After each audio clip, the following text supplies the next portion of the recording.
Yo, yo, yo, this is Dorky Diggity Dave, and today we're talking about Black Panther. Should you go see it? You know, all that good stuff. Let's get into it.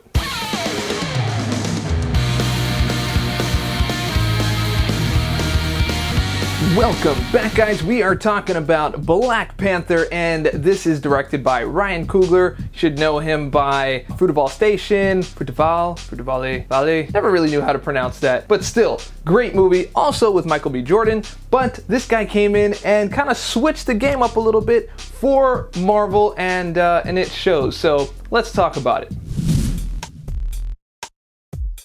Okay, so first things first, it's a great story, great acting, and you don't really get bored. You don't really kind of hit any of those slow points, at least not for me anyway. It's a great film to go check out, and it's an absolutely great addition to the Marvel Cinematic Universe, not only because it's different and it has a whole different feel. Actually, it kind of feels a little bit like Coming to America in a few places. Like whenever they do insert their comedy, it does kind of feel that way. But let's get back to the point. The movie, again, fantastic, but probably the most important thing is the villain. The villain is fantastic. It's finally a villain that's multi-layered. It's not just some villain that wants to take over the world, or, you know, I need to create some CGI goo and take over everything in the universe.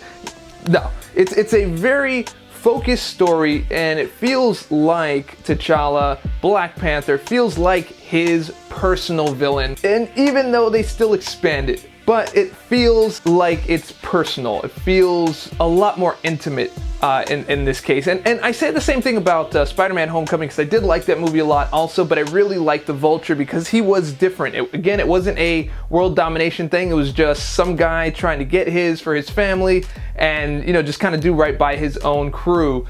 And it still felt big because it was Peter's universe, right? But here, T'Challa's universe, even though it's like Wakanda is his whole universe, it still feels good. And I think personally, this is probably Marvel's best villain to date.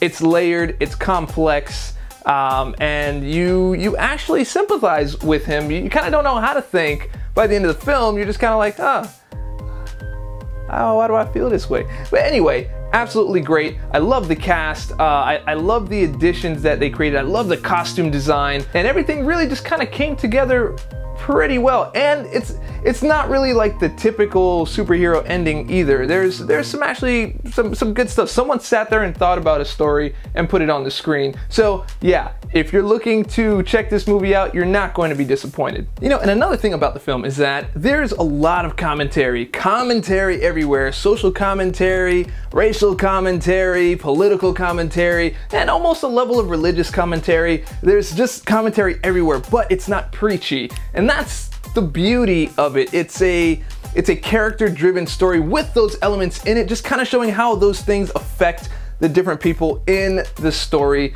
and that's how you understand whatever it is that they're trying to tell you, because basically it's whatever you perceive it to be in the end. But lots of commentary, and it wasn't bad.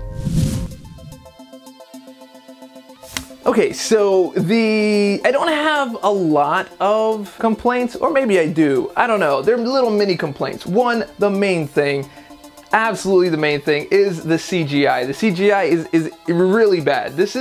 You'll be surprised at how bad the CGI is because this is a Marvel film. You're gonna be like, wow, that doesn't look ready, you know? Maybe, and my personal thought on this is that maybe Ryan Coogler and maybe some of the other executives stood up and said, you know what, guys, forget the whole VFX budget and schedule. We're just gonna finish the story, and when the story's done, then we're gonna do everything and see what we have time for. And it kind of shows in the quality of the CG. And if that didn't happen,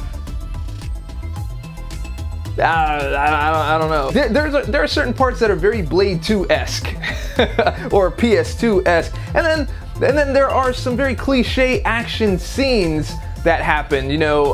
Probably saw them in the trailers. I don't want to ruin it. You'll know them when you see it. You're gonna be like, oh wow, that's very like X-Men Wolverine on the Statue of Liberty turnaround claw thing. It's still not a spoiler because you won't know where that happens. Anyway, other than that, I don't think I really had a lot of complaints in terms of story development, character development, perhaps the treatment of one of the characters, how they kind of like relegated and maybe tossed it away a little bit. You'll know that when you see it. But other than that, no, that's it for the bad stuff. Oh yeah, and you might be a little disappointed with the extra scenes, at least one of them, but I was okay with them. It was fine. Verdict time, guys. I'm gonna give this movie a go check it out. Definitely go check it out. As a Marvel fan or as a comic book fan, you kind of owe it to yourself to go check this out. You know it's gonna be good. It is good. Marvel very rarely puts out bad stuff, and even the bad stuff that they put out is still watchable, even though you may not want to watch it more than once. Yeah, I do want to see this another time because I want to see some stuff that I thought maybe I missed first time around, but this definitely is one to go see. It's a very special movie that I think you'll enjoy a lot. Once again, this is Dorky Diggity Dave. You just saw my review for Black Panther. Did you see the movie? Did you like it? Did you not like it? Am I crazy? Do you agree? Do you disagree? Whatever it is, put it in the comments below. And if you liked the video, and I hope that you did, go ahead and click subscribe, click like, leave a comment, because I already said that. Share it with your friends, share it with your mama. All that stuff helps me out. And remember, stay dorky, and I'll catch y'all on the flip.